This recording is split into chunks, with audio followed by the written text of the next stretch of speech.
Hello, my name is Nathan, and together we're going to take a look at the question of how Squirrel's technology is built. So, although the Squirrel platform works well with structured data, it's primarily used to generate insights from unstructured data like emails, Word documents, and PDFs.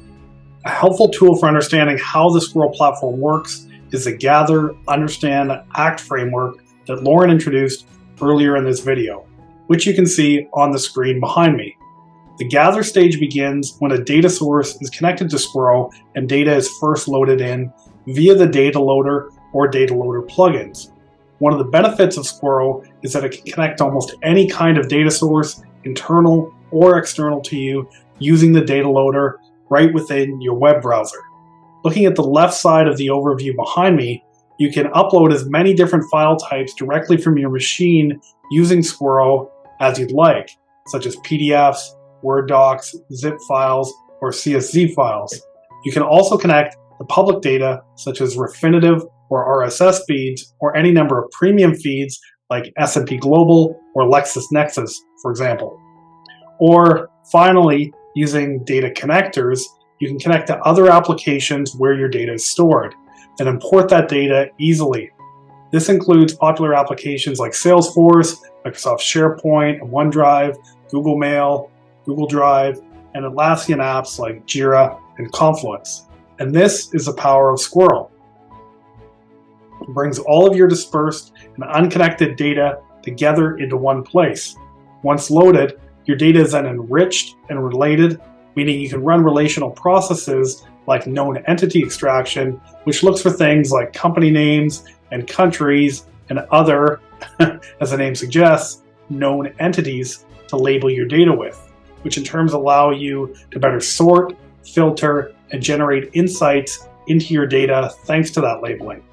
In the understand phase, you take this labeling a step further and apply machine learning to further classify and label your data, using natural language processing techniques, sentiment analysis, and trend detection as examples.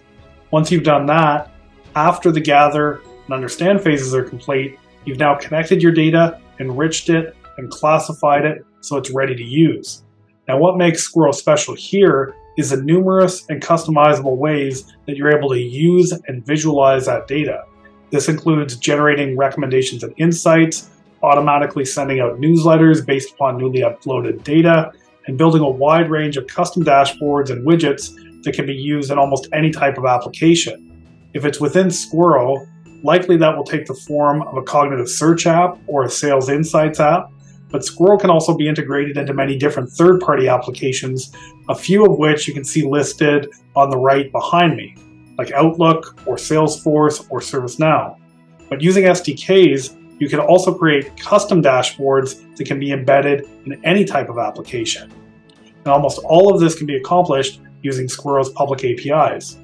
All of this occurs on top of a few foundational elements, which are the pipeline, which provides a visual editor for building custom data import, enrichment, and classification workflows, the AI Studio, which allows you to deploy machine learning models using your browser, and of course, search. If you look at management and operations, you'll see that Squirrel can be deployed either on-premise or in the cloud.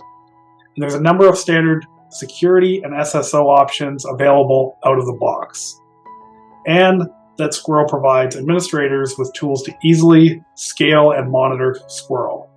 And that's the Gather, Understand, Act framework in a nutshell. In this diagram of the technical stack, we can see some of the technologies, languages, and services that Squirrel is built upon. In the middle, in orange, you can see a collapsed version of the Gather, Understand, Act framework we just looked at. And the way to read this diagram is from the bottom up, starting with the backbone of Squirrel, which is built off of Elasticsearch, MySQL, and Redis. Squirrel itself, moving up a level, is primarily written in Python, including the different artificial intelligence and machine learning methods.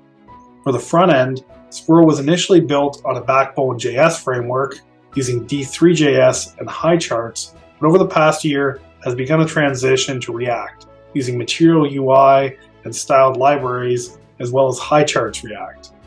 On the integration side, Squirrel can be connected to and embedded using APIs, iframes, or extensions. And that's a quick summary of the Squirrel tech stack and how it fits with the Gather, Understand, Act framework.